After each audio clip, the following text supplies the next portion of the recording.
इथं मी तवा घेतलाय, चपात्या भाजलाय, तोच तवा घेतलाय. त्यामध्ये आपण तेल ओतून घेऊ. तेल तापेपर्यंत गॅस मी फास्ट ठेवलाय. तेल तापलंय आपलं. तेलामध्ये थोडीशी मोहरीला छान तडतडून द्यायचं.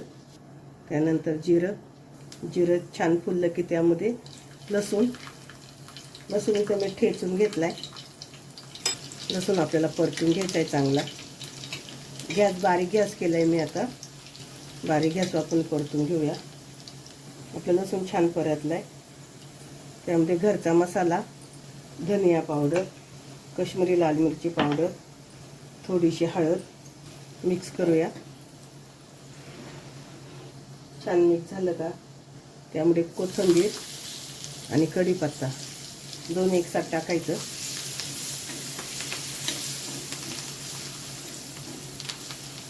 बारीक गॅस ठेवलाय मी. त्यामध्ये शेंगदाण्याचा कूट टाकायचा 1 चमचा. तुम्हाला पाहिजे तेवढा टाका. कूट जास्त आवडत असेल तर जास्त घाला. हे चांगलं परतून घ्यायचं आता आपल्याला.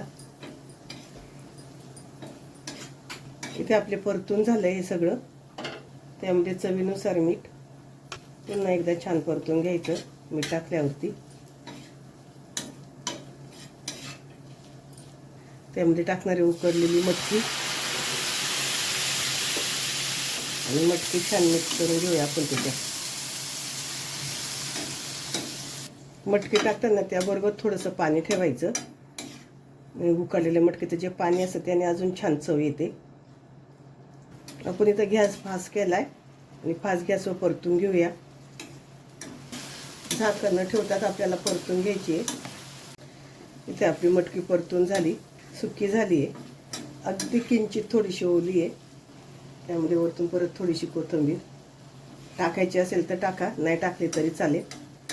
मला कोथिंबीर आवडते म्हणून मी वरतून थोडीशी परत कोथिंबीर टाकली आहे. सकाळची मुलांच्या घाई गडबडीत अगदी पटकन होणारी ही रेसिपी आहे. आणि खूप अशी सुकी नाही करायची, किंचित थोडीशी ओली ठेवायची म्हणजे खाताना आपल्याला घास असा अडकणार नाही तोंडात. जास्त सुक्का असेल तर मग चावायला जरा त्रास होतो. थोडीशी ओली भाजी ठेवली ना की पटकन घास चावला जातो.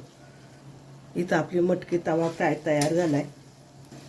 आणि माझी रेसिपी आवडत असेल तर मला नक्की सबस्क्राईब करा, शेअर करा, व्हिडिओला लाईक करा आणि कमेंट करायला विसरू नका. चला, इथं तयार झाली मटकी तवा फ्राय.